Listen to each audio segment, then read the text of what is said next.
Regular budget ప్రవేశపెడితే ఎన్నికల్లో చంద్రబాబు ఇచ్చిన మోసపూరిత హామీలకు కేటాయింపులను అందులో చూపించాలి. ఒకవేళ చూపించకపోతే ప్రజలు తిరగబడతారని చంద్రబాబు భయం. వైఎస్ జగన్ గారు, వైఎస్ఆర్సీపీ అధ్యక్షులు తదితరులు. ఎక్కడైనా కూడా ఒక ప్రభుత్వం ఏర్పడిన తర్వాత ఒక ప్రభుత్వం 12 నెలల పాటు ఒక బడ్జెట్ ప్రవేశపెడుతుంది. ఆ బడ్జెట్ కూడా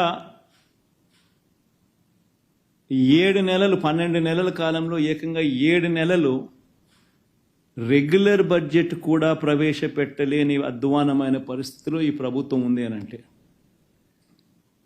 12 నెలల కాలానికి ప్రవేశపెట్టే రెగ్యులర్ బడ్జెట్ ప్రవేశపెట్టాల్సింది పోయి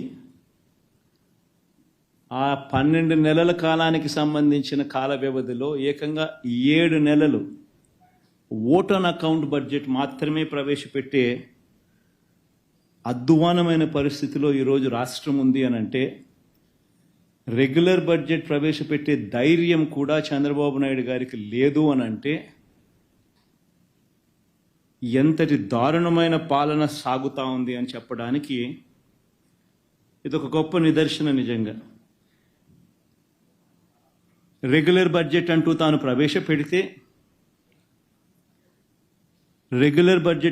ప్రవేశపెడితే ఆ రెగ్యులర్ బడ్జెట్ ప్రవేశపెట్టేసరికి తాను ఎన్నికల వేళ మోసపూరిత హామీలు ఏదైతే తాను ఇచ్చాడో ఆ హామీలకు సంబంధించిన కేటాయింపులన్నీ కూడా ఆ రెగ్యులర్ బడ్జెట్లో చూపించాలి.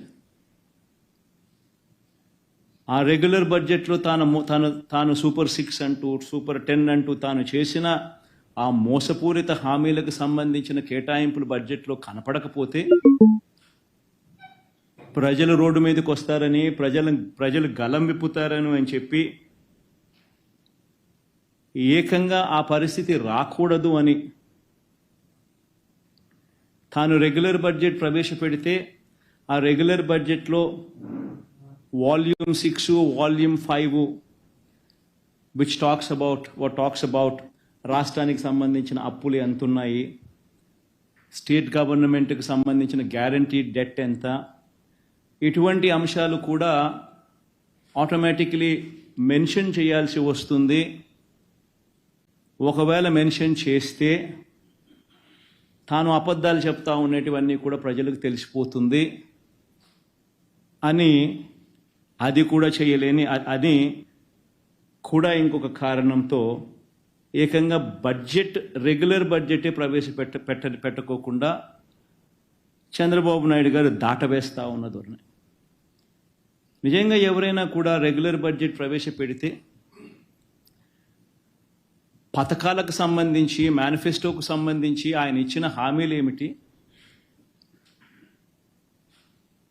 ఆ హామీల మేరకు ప్రజలందరూ ఎదురు చూస్తూ ఉంటారు. ఆ పథకాలన్నీ అందులో ఉన్నాయా, ఆ పథకాల డబ్బులు మాకు వస్తాయి అని చెప్పి ఎదురు చూస్తూ ఉంటారు. అవన్నీ కూడా మోసపూరిత హామీలని ప్రజలకు తెలిసిపోతాయి అని రెగ్యులర్ బడ్జెట్ కూడా కనీసం పెట్టకుండా దాటవేస్తూ ఉన్న ధోరణి. ప్రజలెవరూ రోడ్ల మీదకి రాకూడదు అని భయానక వాతావరణం, ఫియర్ సైకోసిస్ క్రియేట్ చేస్తూ రాష్ట్రాన్ని ఏకంగా అత్యాచారాలు, హత్యలు, కొట్టడాలు, ఆస్తుల ధ్వంసాలు వీటి అన్నిటితో భయానక వాతావరణం క్రియేట్ చేస్తూ ఉన్నారు. నేను అడుగుతా ఉన్నాను ఒకటి, ఇలాంటి దారుణమైన పరిస్థితులు ఎలా ఉన్నాయి, ఎంత దారుణంగా ఉన్నాయి అని చెప్పి ఒకసారి గమనించాల్సిన అవసరం ఉంది.